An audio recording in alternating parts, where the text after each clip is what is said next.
Welcome everyone to the game between world champion Domaraju Gukesh and world number 1 Magnus Carlsen. Gukesh is on your screen. He's getting ready for day number 2. He is currently leading the tournament with 4 points after the first day of chess ended at Clutch Chess Champions Showdown in St. Louis. Magnus Carlsen, his opponent, is trailing him by half a point.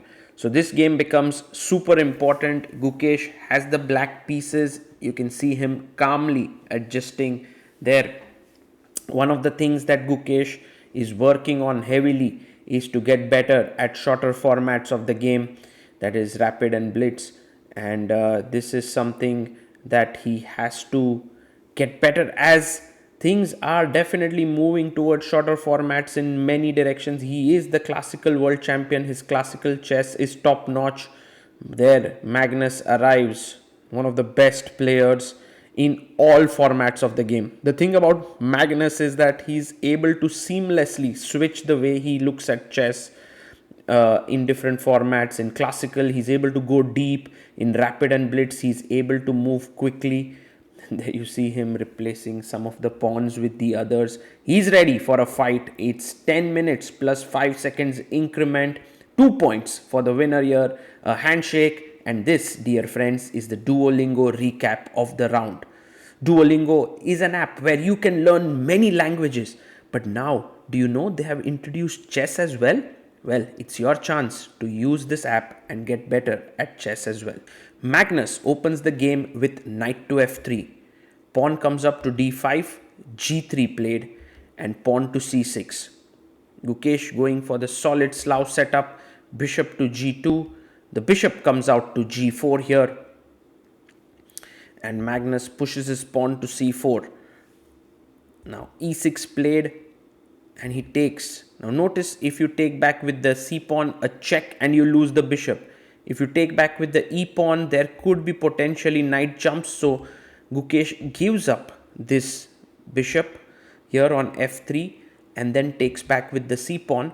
Yes, white now has the bishop pair, but in return, what Gukesh has is very quick development. Look at his knights coming out quickly, his pawn structure being rock solid, his bishop coming out, a good bishop here.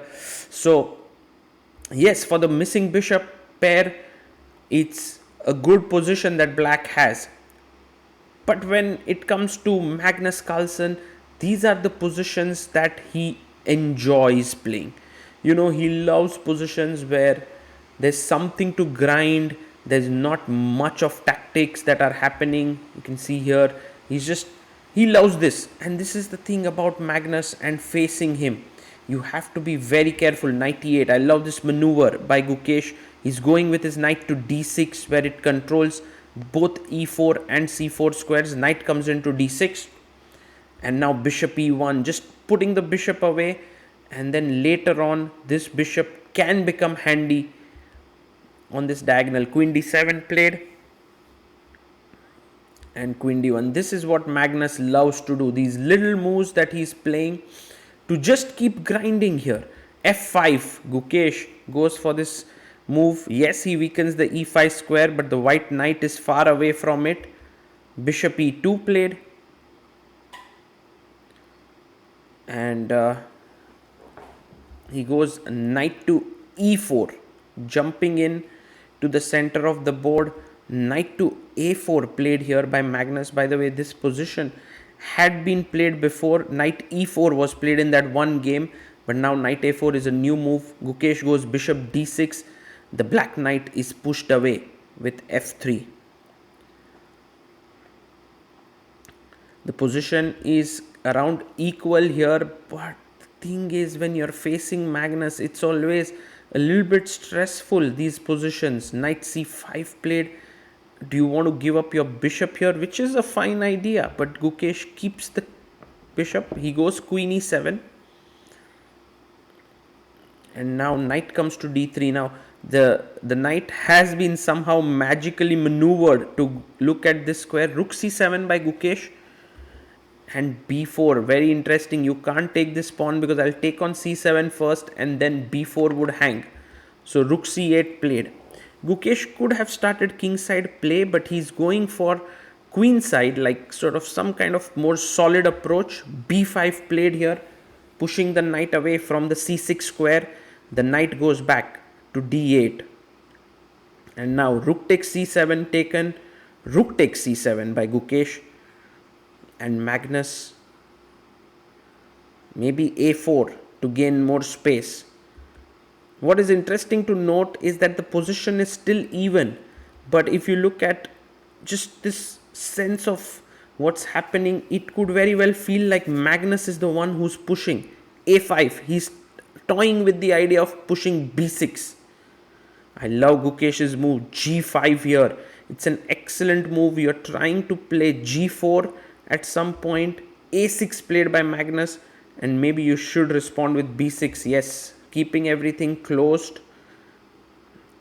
And now h5 g4 is what black wants to do. Rook c1 trying to trade, and e5. What a poor, well, that's a poor move by Gukesh. He should have just played h5 g4, this idea, but with e5 he has weakened the f5 pawn terribly. d5 pawn is weak. Is this the Magnus effect?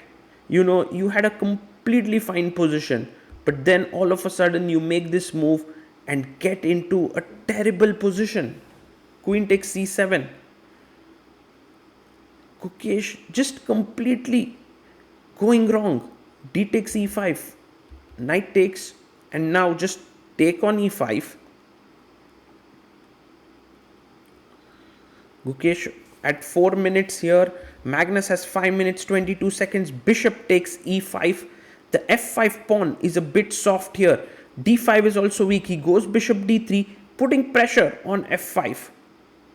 And now you can defend with queen d7, but then queen c2, so instantly goes f4, takes. You can push your pawn forward with g4, but also possible is king g2, just simply keeping the structure intact. Yes, Magnus plays it, and you can bank on Magnus to convert these better positions. King g7, can Gukesh wriggle out of this now tough mess that he has created? Queen comes to e2, another calm little move, putting pressure on the bishop. Bishop comes to d4, and the bishop wants to sit on the e3 square here. He goes in queen e6, and the hope is to somehow create some lot of pressure. You know, the queen cannot move easily. He goes queen d7, which is a fine move, putting pressure here, and he plays bishop f5, a chance for Gukesh. If he manages to take queen b5, no, he trades queens. He should have taken on b5 here, check. I mean, everything was fine because the bishop protects the knight, but now this endgame is just completely miserable, because you see the bishop is ready to go from here to b8 and simply snatch this pawn. d4 played, and Magnus comes back a little bit safe here, safety first approach. He could have gone bishop d6 there, but bishop c4 stopping d3. Knight comes to d7, now taking control of the b8 square. Bishop comes to d6, and now f takes g3, h takes g3 taken here, and the king moves in. White's position is just so much better thanks to these pawns. f4, the white king is coming in here.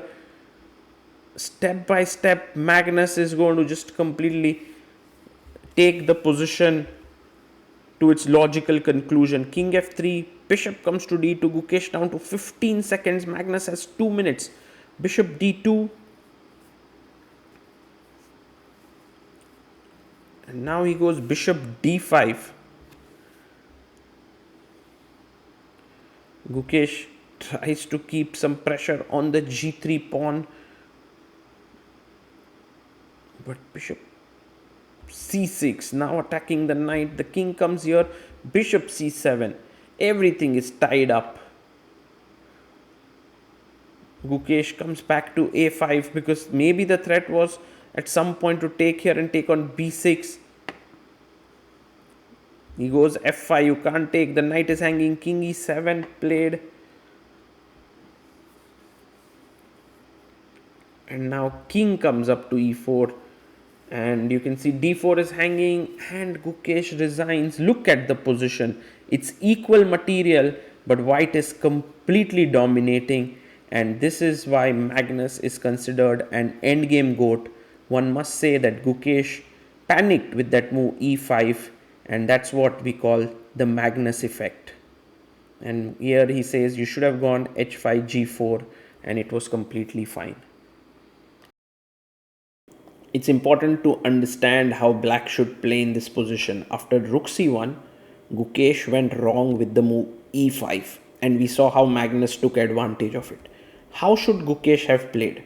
Well, h5 feels like the right move. Now imagine that Magnus takes on c6, c7, queen takes c7, and say plays the move king g2. Now the move g4, and after something like f4 you now have the e4 square, so your knight can jump in and this position is comfortably equal. Hi everyone, I hope you enjoyed the game. I want to tell you about Duolingo. This app, I used it extensively to learn languages when I was young. But I'm so thrilled that it now has chess on it. If you are a beginner, there are beginners courses here. If you are an advanced player, you also have different kinds of checkmates, different types of tactics, opening ideas. So you can make use of all of this. And what is very exciting is the way in which it is being taught. Oscar teaches you, who is a fun-loving character and a tutor, and it will give you some hints. There are streaks which are created. There are daily tasks that you can achieve. There are rewards. You can play against Oscar, and there's also a leaderboard. By the way, I'm leading on the leaderboard. My ID is Sagar Chess 1. Let's see if you can challenge me and get ahead of me. Download the app Duolingo and start your chess journey, no matter what your level is, and let's get better at chess.